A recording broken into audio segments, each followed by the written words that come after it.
Sunday सकाळी जाऊन मटण घेऊन आलो. घरी आल्यावर लगेच किचनमध्ये तयारी सुरू झाली.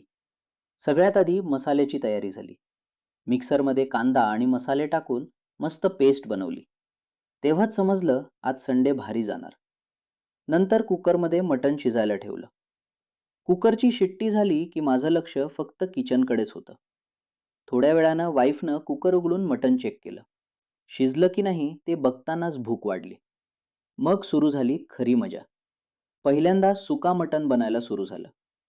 कढईमध्ये मसाला आणि मटण मिक्स होताना जो वास येत होता ना, तेव्हा किचनमधून बाहेर पडायची इच्छा होत नव्हती. मी मध्येच किचनमध्ये जाऊन फक्त एकच प्रश्न विचारत होतो. झालं का आता?